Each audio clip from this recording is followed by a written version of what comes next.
Hey guys, first regards in here. I'll be talking about the first hotfix for Space Marine 2 patch 13. This came out 30 minutes ago. We have some gameplay and balancing tweaks here, some stuff that's fixed the cape grind that people were complaining about, and hopefully that will make this go a bit smoother for a lot of players. Now, number one, we have firearms and PvE. Gunstrike damage values restored to pre-13 values.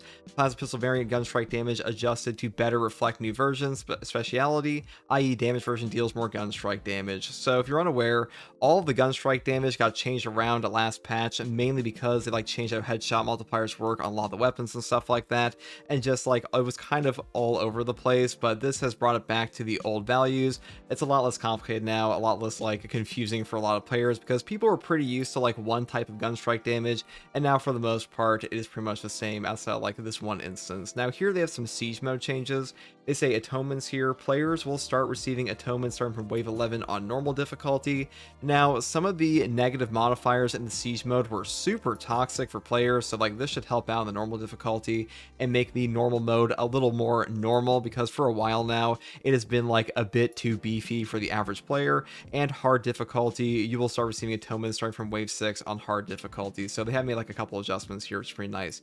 And I say a new indicator has been added to alert you when a new blessing becomes available. So in this patch, they did a pretty bad job of showing people how to actually select blessings, because it's supposed to be like a roguelite system, but unfortunately they didn't really point out where the altars were in this map, and because of that, a lot of players actually skipped over their positive modifiers here and only got the atonement. So that does kind of suck, but thankfully they have fixed that. Now next we have additional blessing surplus. You can carry twice as much equipment. Equipment spawns are doubled.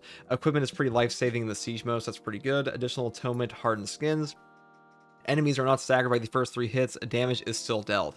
That is super toxic, but I guess it's supposed to be difficult, so that kind of fits the bill. Next, I say additional atonement, posthumous proliferation. Slain enemies spawn spores or chaos skulls depending on the faction. These are probably the ones you want to get rid of immediately, because I feel like on hard siege these will probably just nuke you down pretty quick. Additional atonement, booby trap. Majority level and higher enemies explode upon death and deal damage to squad members. All of these are pretty fucking toxic, I'm not gonna lie, but it is supposed to be more difficult in the siege mode these days. Now next we have ordeals.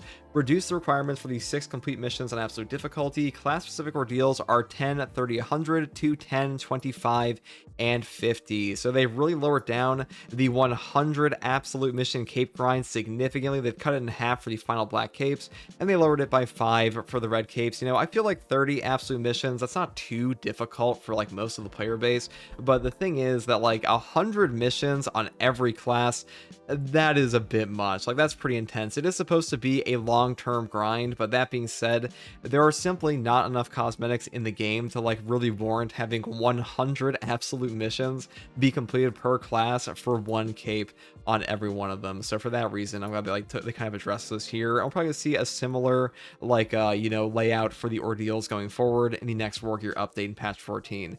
Now finally, we have here general fixes. Crash fixes. Console crashes when the French and Spanish voiceover were selected have been fixed. There have been quite a few things here. So they've also fixed a bug where several perks would reset their cooldown for switching loadouts. So what this is talking about is that if you went to a loadout station and used Radiating Impact, you could actually reset the 90-second cooldown on Radiating Impact on the tactical to just nuke guys over and over on an execute. That was pretty broken. They've also said fixed a bug where several perks would stop working after switching loadouts. Fixed a bug where several Pyroblaster perks affecting Pyroblaster canister equipment. Personally, I feel like that should be a mandatory thing of the game, because the Pyroblaster goes perfectly with the Pyroblaster canister. Fixed several issues of Servo Skull objective in siege mode. Fix some issues with ordeals. The ordeal preserve ammunition and now counts towards incapacitating shots as well as kills. Okay, so this was the triple headshot in on Majoris on absolute difficulty or above, and because of that, they now have changed it to incapacitating shots instead of just having to nuclear bomb them. There was a pretty easy way to complete this I made a guide for, but now it's even easier, so that should hopefully be better for players. And the rest of this is just minor localization fixes, some Pyroblaster canister stuff, and host migration. That's pretty much all there is here, guys.